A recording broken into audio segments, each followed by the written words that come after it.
So I recently did a video where I talked about every team's best young player, and for today's video, I want to talk about every team's best player overall. And I'm also going to do another thing in this video as well. We're going to go by division, and after I go through each division, I'm going to give out my best player in that division as a whole. So if we're talking about the Atlantic division, I'm going to say who's the best player between the Knicks, the Nets, the Raptors, the Sixers, and the Celtics, which is going to be a fun thing to also do in this video. And like always, if you agree or disagree with any of my selections or my division best player picks, please let me know in the comments below. And if you guys do enjoy this style of content, I'd appreciate it if you drop a thumbs up. And let's get into it. So for the Houston Rockets, this one is actually kind of tough. You could talk about Fred VanVleet. You could talk about Jalen Green, but I'm going to actually just talk about Alperen Sengun. Sengun, over the course of his career, has gotten better and better each year since he got drafted back in 2021. He averaged 9.5 points as a rookie in his first year, 15 points as a sophomore, and then last year for the Rockets, averaged 21 points, 9 rebounds, and shot 54% from the field, and finished third in most improved player voting, and could have won the award maybe before he got hurt towards the end of the year. It's going to be really interesting to see if Houston gives Alperen Sengun a max contract offer this offseason. I'm recording this before that happens. They've already dished out the deals to Scottie Barnes, Cade Cunningham, and Franz Wagner. So it'll be interesting to see if Houston wants to commit that type of money to Sengun this offseason or just do what the Sixers did with Tyrese Maxey. For Dallas, clearly a no-brainer here. It's Luka Doncic, who just led the Dallas Mavericks to the NBA Finals as a 25-year-old. Luka may have as good of a resume as a 25-year-old than you've ever seen before in the NBA. He's been in the NBA for 6 years, got drafted back in 2018. He's a 5-time All-Star. He's been on all NBA first team each of the last 5 seasons outside of his rookie year, where he won Rookie of the Year that season. He won the scoring title last year, averaging 34 points, 9 rebounds, and 10 assists, and you could make an argument that Luka Doncic is the best player in the NBA as a whole. For the Memphis Grizzlies, we're going to talk about Ja Morant, who only appeared in 9 games last season, but when Ja is healthy, he's one of the best point guards in the NBA. He was incredible in the 2022 and 2023 seasons, where he averaged 27 points, 7.5 assists, 6 rebounds a night, over a steal as well, and shot 48% from the field, and led the Grizzlies to multiple playoff appearances and even a playoff series victory back in 2022 against the Minnesota Timberwolves in round number 1. Like I said though, Ja Morant only played 9 games last year. He was suspended for the first 25, and then he had season-ending shoulder surgery after those 9 games. It's going to be really fun to see Ja Morant fully healthy with no off-the-court distractions again here in 2025. For the Pelicans, we're going to go with the first overall pick in the 2019 draft, the same one Ja Morant was in. It's going to be Zion Williamson for the Pels. For the Pelicans, over the last couple of years, it's kind of been back and forth between Brandon Ingram and Zion Williamson. After the way Brandon Ingram finished the 2023 season and Zion's injury concerns, Brandon Ingram was the best Pelican last year, but after the 2024 season, that crown is going to go to Zion Williamson, who played his most healthy season this year, appeared in 70 games, 23 points a night, 6 rebounds, and yeah, we got to see Point Zion in full effect, 5 assists a night, over a steal as well, and he is the legitimate franchise building block for this team, not Brandon Ingram right now, who could get moved this offseason. And for the San Antonio Spurs, it's already Victor Wembanyama after his rookie season. It probably was Wemby on the Spurs team last year before he ever even played a game.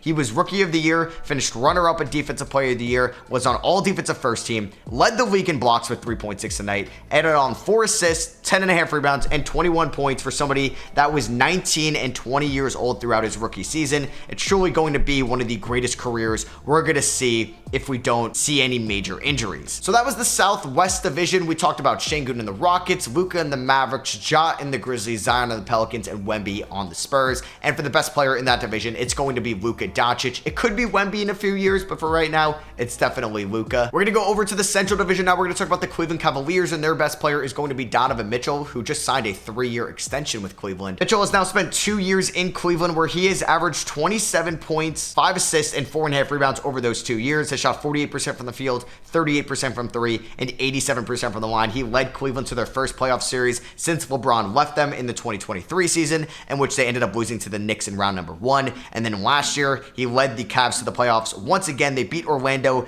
in 7 games in round number 1, and then the Cavs were injured for round number 2, in which they lost to the eventual champions, the Boston Celtics. But he's been an all-star both years. He's been an incredible player. Donovan Mitchell is clearly the best player on the Cavs. For the Detroit Pistons, it's going to be Cade Cunningham, a player they just recently gave the rookie max extension to. Cade had an injury-riddled sophomore year, but Cade bounced back in year number 3, averaging 23 points, 7.5 assists, and 4.5 rebounds. He shot 45% from the field, 36% from 3, and an elite free throw shooter at 87%. He gets to the line about 4.5 times a night, and he was just in a dumpster fire environment in Detroit last year. Just poor coaching from Monty Williams, who really stumped the development of that team. But Cade Cunningham persevered through all those obstacles and still broke out. And I think Cade Cunningham is going to have a really elite 2025 season. For the Milwaukee Bucks, we got to talk about Thanasis Antetokounmpo. Thanasis was incredible last year for the Milwaukee Bucks, where he averaged 1 point a game, as well as half a rebound, half an assist. All right, obviously I'm just kidding. It's Giannis Antetokounmpo. Hope you're paying attention still. I think Giannis has become somewhat underrated in the league. I still think he's a top 3 player overall. He averaged 30 points per game last year for the Milwaukee Bucks,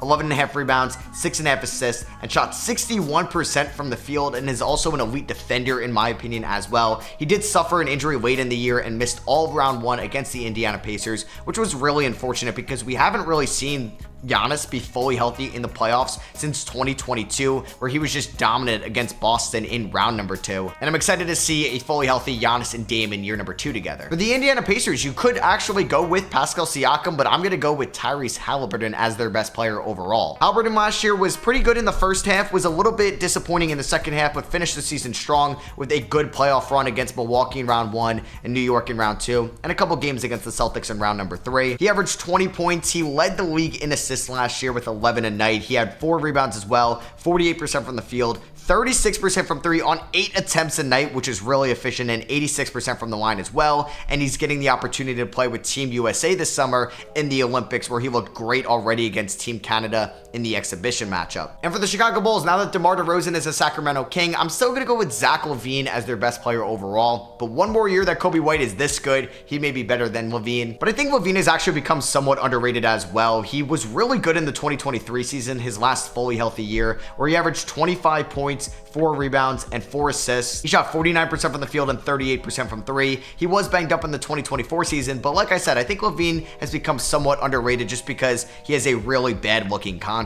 And the best player in the Central Division, you know what? There's some really good players, right? Like you could talk about Donovan Mitchell, you could talk about Tyrese Haliburton, but it's still clearly Giannis Antetokounmpo of the Milwaukee Bucks. On to the Northwest Division. This is a loaded division. So you got the Minnesota Timberwolves, and it's obviously going to be Anthony Edwards. Anthony Edwards broke out into a superstar last year due to the regular season and the playoffs. He averaged 26 points, 5.5 rebounds, 5 assists a night, shot 46% from the field, 36% from 3, and 84% from the line. He was an all-star. He was on All-NBA second team, and he was a beast in the playoffs in round number 1 against the Phoenix Suns, in round number 2 against the Denver Nuggets, and led the Minnesota Timberwolves to a conference finals appearance. And it's funny too, because Anthony Edwards recently said that he should be the number 1 option for Team USA, and we kind of laughed at him because they have LeBron James, Steph Curry, and Kevin Durant. But after watching that exhibition game, he actually may be closer to the number 1 option than we may think. And a player he went up in that exhibition matchup of Team Canada is Shai Gilgeous-Alexander, and he's the best player on the Oklahoma City Thunder. Shai averaged 30 points per game last year, 5.5 rebounds, 6 assists, 54% from the field,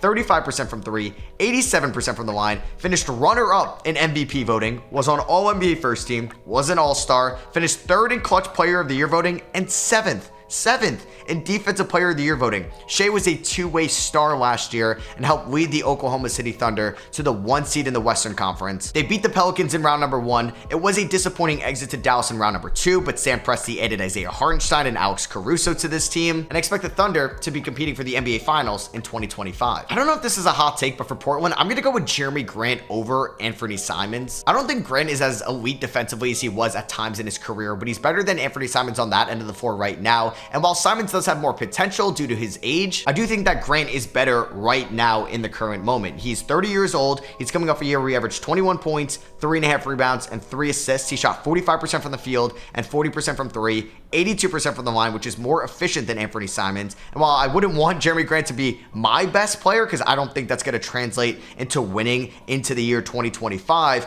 but objectively, I do think he's better than Anthony Simons right now, but this could be Shaedon Sharpe or Scoot Henderson by the end of the 2025 season. For the Utah Jazz, it's going to be Lauri Markkanen. Well, I hope it is still Lauri Markkanen because he could get traded by the time this video comes out. Lauri Markkanen is 27 years old, and he has been elite since he got traded to the Utah Jazz in the Donovan Mitchell deal. Over the last 2 years for Utah, Markkanen has averaged 25 points, 8.5 rebounds, 2 assists a night, and has shot 49% from the field, 40% from 3, and 86% from the line from a 7-foot forward who's been playing small forward at times. He won the Most Improved Player award in the 2023 season, as well as an All-Star, and he was really good again in the 2024 season. And if he gets traded, it's going to be for an absolute haul because he's still really young, and he's one of the better efficient wing scorers in this league. And for the Denver Nuggets, it's the best player in the NBA in my opinion, Nikola Jokic. Jokic won his 3rd MVP award in the 2024 season, where he averaged 26.5 points, 12.5 rebounds, 9 assists a night, 58% from the field, 36% from 3, 82% from the line. He helped lead the Nuggets to the 2 seed in the Western Conference, and if they didn't lose to the Spurs at the end of the year, they could have been the 1 seed. He was obviously an All-Star and on All-NBA first team, and maybe the Nuggets were just too tired because they ended up losing to Minnesota in Game 7 and they blew a 3-2 lead against them, but I do expect Denver to be right back in the conversation in 2025. So yeah, there's a lot of elite players in this division like Anthony Edwards and Shai Gilgeous-Alexander, but Nikola Jokic is definitely the best player in the Northwest division. For the Atlantic division, we're going to start off with the New York Knicks, and we're going to talk about Jalen Brunson. Brunson, like Donovan Mitchell and Lauri Markkanen, for example, in this video, has been for the Knicks for 2 years, and he has been elite since he came over to the Big Apple. Since signing with the Knicks in the 2022 offseason, he's averaged 26.5 points, 6.5 assists, 3.5 rebounds, and has shot 48% from the field, 41% from 3, and 84% from the line. He has made New York Knicks basketball relevant again. He was an All-Star this season. He finished 5th in MVP voting, was on an All-NBA second team, and finished 5th in Clutch Player of the Year voting. He helped lead the Knicks to another playoff series victory in round number 1.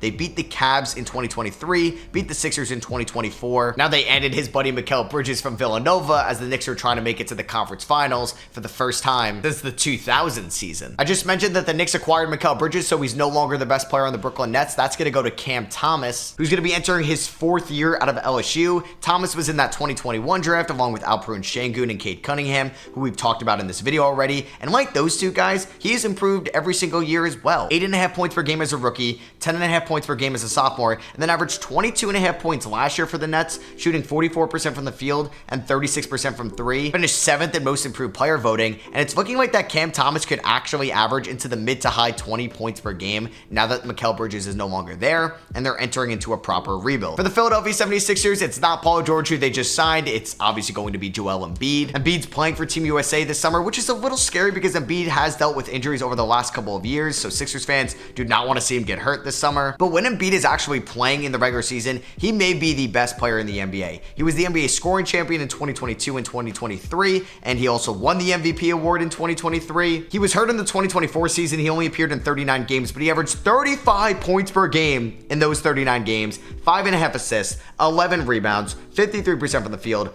39% from 3, and is the second best big man in the NBA in my opinion after Nikola Jokic. For the Toronto Raptors, we're going to talk about Scottie Barnes, who like Cade Cunningham just got a max rookie extension. I actually think there's a chance Emmanuel Quickley could be the best player on the Raptors this season, which is definitely going to be a hot take from me. But right now it's going to be Scottie Barnes, who was an All-Star in the 2024 season. He appeared in 60 games. He averaged 20 points, 6 assists, and 8 rebounds a night. He was the Rookie of the Year from this draft class in 2021 and is one of the more balanced players overall from that draft class. For the Boston Celtics, do I go with the guy that just won Finals MVP in Jaylen Brown? I'm not going to do that. It's going to be Jason Tatum, but I think this is the closest we've ever been to Jaylen Brown and Jason Tatum when you're ranking guys overall. Tatum appeared in 74 games last year, 27 points, 8 rebounds, 5 assists, shot 47% from the field, 37% from 3, and 83% from the line. He was an All-Star, on All-NBA first team, and finished 6th in MVP voting. But what I loved about Jason Tatum throughout the regular season and in the playoffs, more specifically in the finals, he really embraced that overall multiple tool talent. He was an elite playmaker, an elite defender on multiple positions, and really bought into that role as a winning player in Boston, and he's doing the same with Team USA. And man, there's a lot of good players in the Atlantic division. Like, you could talk about Tatum, you could talk about Brunson,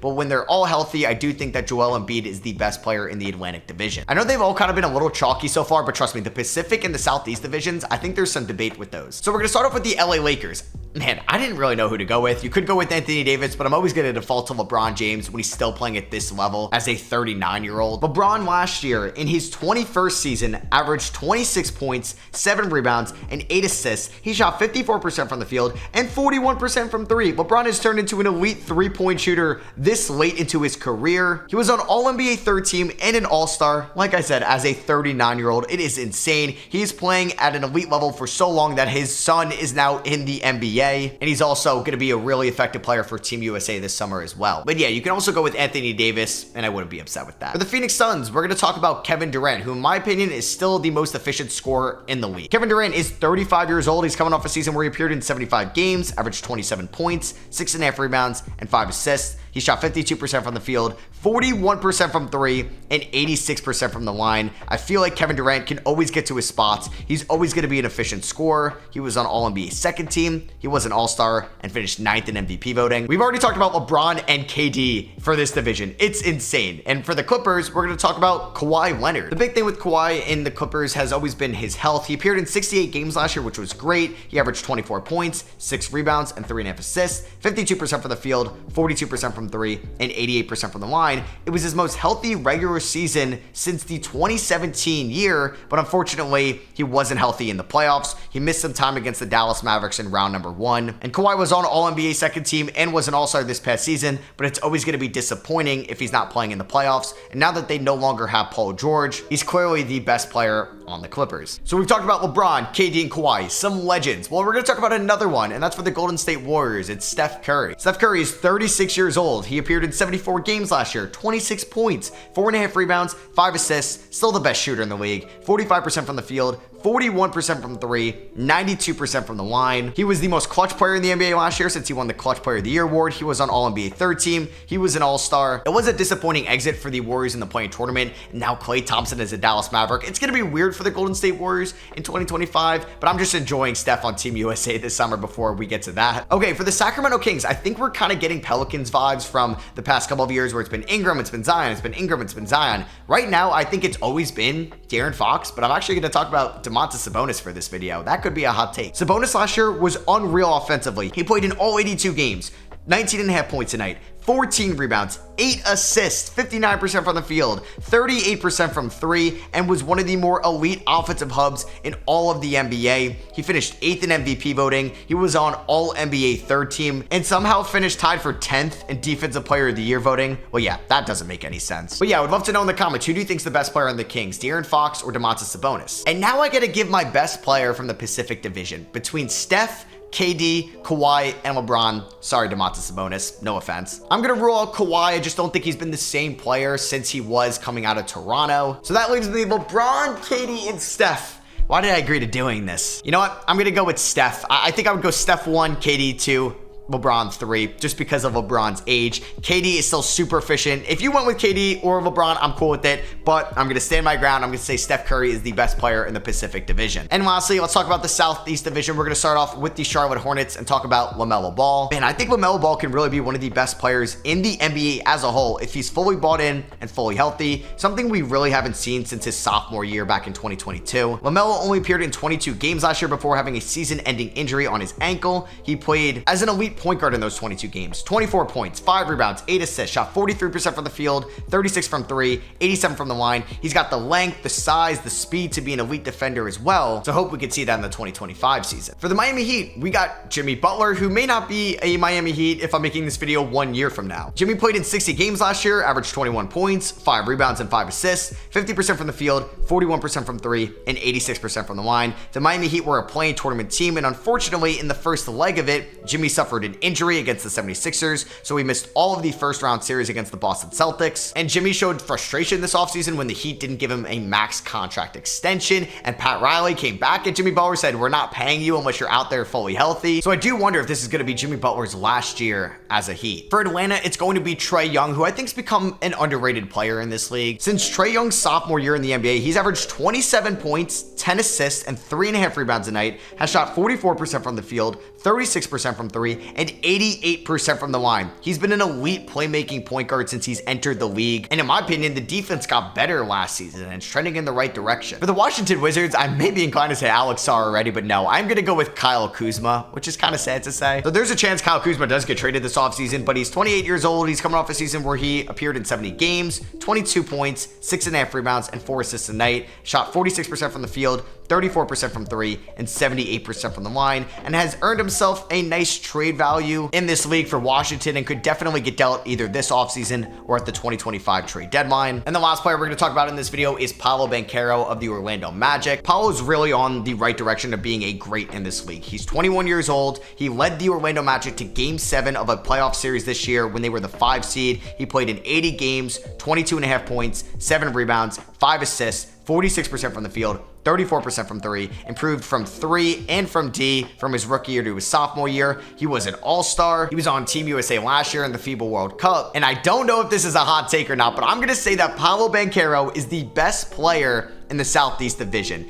It could be Jimmy Butler, it could be Trae Young, but I'm going with Paolo Banchero. So I hope you guys did enjoy this video. If you did, I would appreciate it if you dropped a thumbs up. Let me know what you guys think about my selections in the comments below, and if you agree or disagree with any of the best player selections from those divisions, let me know. Love you guys, and I'll catch you on the next one.